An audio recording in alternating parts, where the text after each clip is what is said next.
¿Cómo están, estimados estudiantes? Continuando con la clase magistral, hoy hablaremos sobre la contaminación del aire atmosférico, agujero de la capa de ozono y el efecto invernadero. ¿No?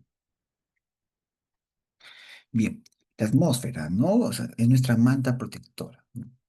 Es una capa delgada de gases que envuelve pues, nuestro planeta, ¿no? Aunque tiene 10.000 kilómetros de espesor, más del 99% de su masa está concentrada en los primeros 50 kilómetros. ¿No? ¿Y por qué es tan importante? Nos protege pues de los rayos solares, permite que exista la vida al proporcionarnos pues el aire que respiramos y regula la temperatura del planeta. Bien, para mantener la vida en la Tierra y el equilibrio en la atmósfera, tiene que haber pues ciclos principales que deben estar obviamente interactuados, como el ciclo de nitrógeno, el ciclo del agua y el ciclo de carbono. Una alteración en uno de estos ciclos generados por los gases invernaderos nos genera pues un cambio climático. ¿Ya? Ahora, los aerosoles, ¿no? Son partículas invisibles que respiramos, ¿no? Son pequeñas partículas que son sólidas o líquidas suspendidas en el aire, ¿no? Como el polvo, el humo, las cenizas o gotas de ácido, ¿no? ¿De dónde vienen? De fuentes naturales, ¿no? Por ejemplo, el polvo del desierto y las erupciones volcánicas. Y otro también de las fuentes humanas, como el humo de fábricas, incendios y gases automóviles, ¿no? Bien, como en las imágenes, ¿no? Hay un efecto más visible, ¿no? Reducen la visibilidad, ¿no? Un día limpio se ve claro, ¿no? Un día contaminado se ve gris y brumoso. ¿No? Bien, hablemos de los gases, ¿no? ¿Qué pasa con estos gases, no? Hay algunos gases en la atmósfera como el CO2, como el metano, como el óxido nitroso, tienen una capacidad especial, ¿no? Que absorben el calor que emite la Tierra y a su vez remiten parte de ese calor de vuelta hacia la superficie, ¿no? ¿Cuál es el problema con estos gases en la actualidad? Es que las actividades humanas que nosotros generamos aumenta la cantidad de estos gases haciendo que ese abrigo, ¿no? sea más grueso o esa capa sea más grueso, causando calentamiento global. Bien. Estos gases implicados, ¿no? La frecuencia con que se menciona el CO2 en relación con el efecto invernadero hace que muchos ignoren que el principal gas de invernadero en la atmósfera terrestre es el agua, en estado de vapor, obviamente, ¿no? Los gases de invernaderos ordenados por un efecto decreciente son vapor de agua, dióxido de carbono, el metano, ¿no? Óxido de nitrógeno, ¿no? Ozono y el clorofluorocarbonos. Bien, que es el último aerosol, lo vamos a hablar constantemente. Importancia en la atmósfera, ¿no? Es una capa protectora, ¿no? Es una fuente de dióxido de carbono y oxígeno. También es una fuente de nitrógeno. Transporta agua y filtra, absorbe y reabsorbe la radiación electromagnética del Sol. Esta atmósfera pues contiene estratos, ¿no? O se estratifica de acuerdo con la relación temperatura y densidad. Vamos a ver, ¿no? Empezamos por la troposfera, ¿no? Eh, claro, empezamos por la troposfera, ¿no? La troposfera, pues, es nuestra capa de vida, ¿no? ¿Qué es esto? ¿No? ¿Qué es esa capa de vida, ¿no? Es la capa más baja de la atmósfera, ¿no? Donde le ocurre la vida y el clima, ¿no? Se extiende entre los 10 y 16 kilómetros de altura. Y una de sus características principales es la composición homogénea. Los gases están bien mezclados, como el oxígeno, el nitrógeno, etc. Otra característica muy importante es la temperatura. Disminuye con la altura, desde los menos 15 grados, ¿no? En superficies hasta los menos 56 grados centígrados en su límite superior. Un dato clave en este estrato de la troposfera es que es la capa en donde respiramos, donde vuelan los aviones y se forman las nubes. Pasemos a la estratosfera, ¿no? Que es el escudo de la Tierra, ¿no? Es la segunda capa de la atmósfera, ¿no? Comienza pues donde termina la troposfera, ¿no? A unos de 10 a 16 kilómetros y se extiende hasta los 50 kilómetros de altura. Vamos subiendo, ¿no? Una característica importante es que aquí es la capa del ozono. Entre los 20 y 50 kilómetros de altura, el ozono absorbe los rayos ultravioletas, ¿no? Del sol, obviamente, protegiéndonos, ¿no? Pasemos a la mesósfera, ¿no? La mesósfera ya viene a ser la frontera fría del espacio, diríamos, ¿no? Es la tercera capa de la atmósfera, ¿no?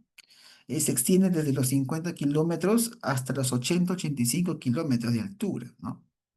Como mencionan ahí, ¿no? Como se menciona, a partir de la estratopausa, la temperatura de 100, es la capa más fría, ¿no? Alcanza temperatura de hasta -90 °C. O sea, ¿por qué? Porque casi ahí no hay gases que se absorban la radiación solar, ¿no? También existen vientos extremos y nos protege también contra los meteoritos. Aquí es donde la mayoría de los meteoritos se queman al entrar a esta atmósfera, ¿no? Creando, pues, las estrellas fugaces. ¿Bien? Un dato curioso en la mesósfera, ¿no? Es que es la capa más difícil de estudiar. Aquí los aviones no llegan tan alto, ¿no? Y los satélites orbitan más arriba, ¿no? En esta capa, la mesósfera, ocurren fenómenos luminosos como los famosos espíritus atmosféricos, ¿no? Que son esas descargas eléctricas que se ven en las alturas de la atmósfera, ¿no? Y por último tenemos la termósfera, ¿no? Que es la capa incandescente.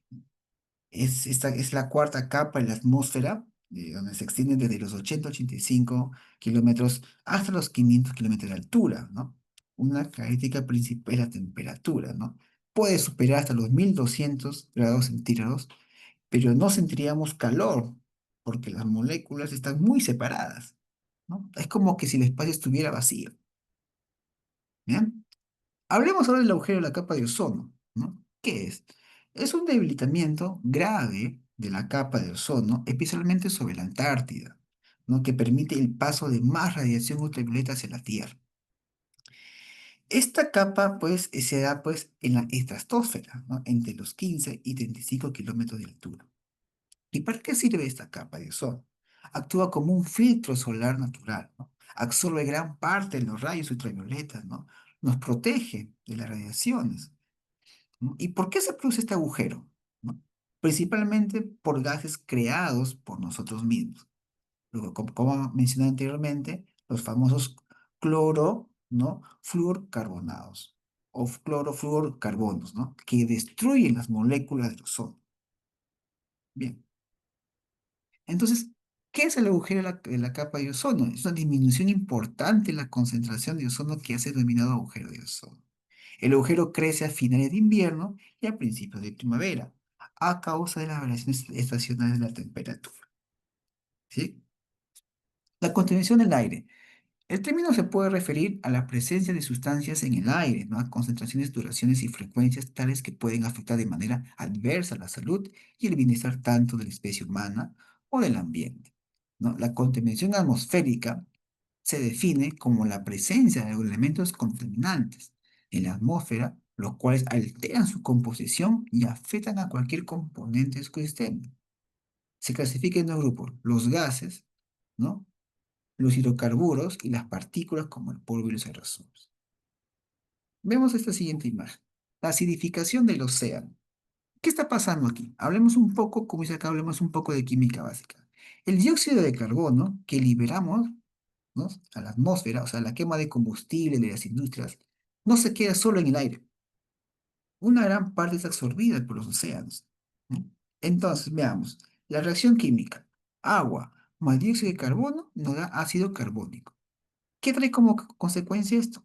Este ácido carbónico reduce el carbonato en el agua del mar.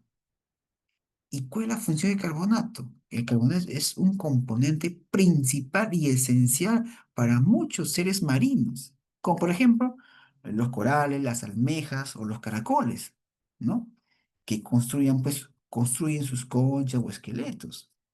Entonces, este ácido carbónico, ¿no? Como lo mencioné, trae como esa consecuencia la reducción del carbonato, ¿no? En el agua del mar.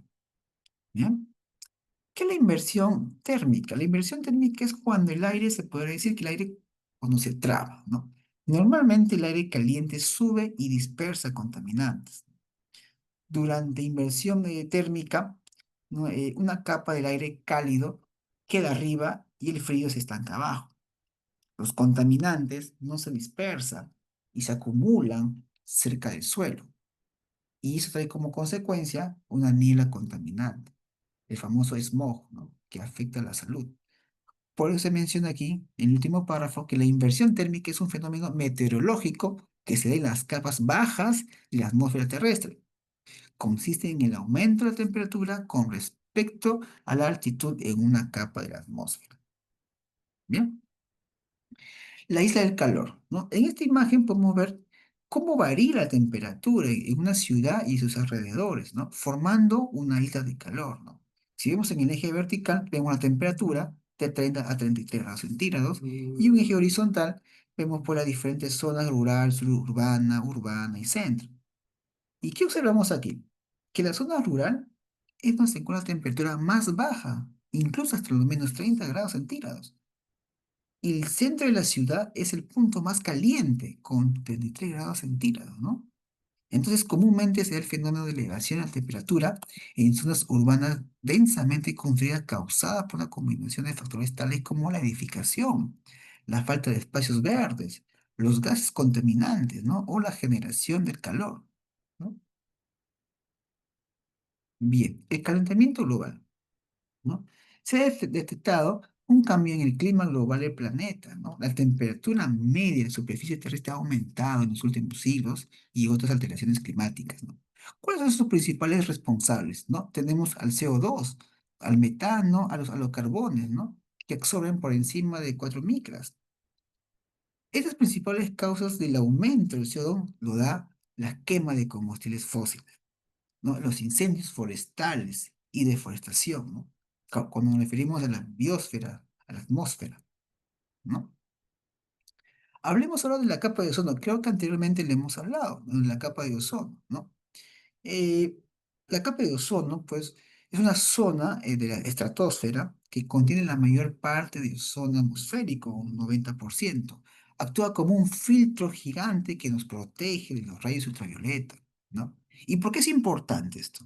Sin ella, pues, los dañinos rayos ultravioleta llegarían directamente a la Tierra, causándonos, pues, quemaduras, daños en la vista, ¿no? Afección a cultivos y ecosistemas, ¿no? Ahora, se produce un agujero de ozono. ¿Qué pasó?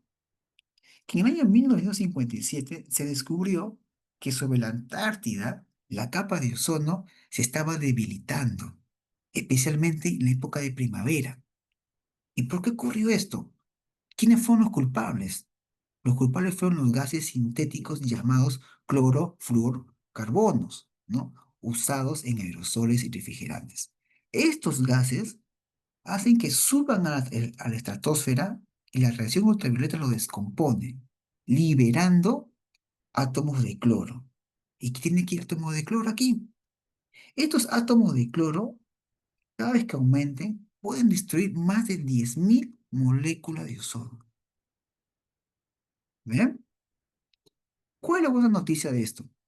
Que existe un protocolo, ¿ah? Gracias al protocolo de Montreal, en el año 1987, se prohibieron estos aerosoles y refrigerantes, ¿no? Y hubo resultados en donde se ve que la capa de ozono se está recuperando, ¿no? Eso nos da un ejemplo claro de que hay acción global funciona, ¿no? Como dije, las consecuencias de una mayor exposición de rayos ultravioleta, pues los efectos de la salud, las lesiones cutáneas, las lesiones oculares, alteraciones del sistema inmunológico, alteraciones también en la fotosíntesis vegetal, alteración en el ciclo vital de algunos animales como los anfibios, ¿no? Muy bien, chicos, vamos terminando. Nos vemos en la siguiente clase magistral.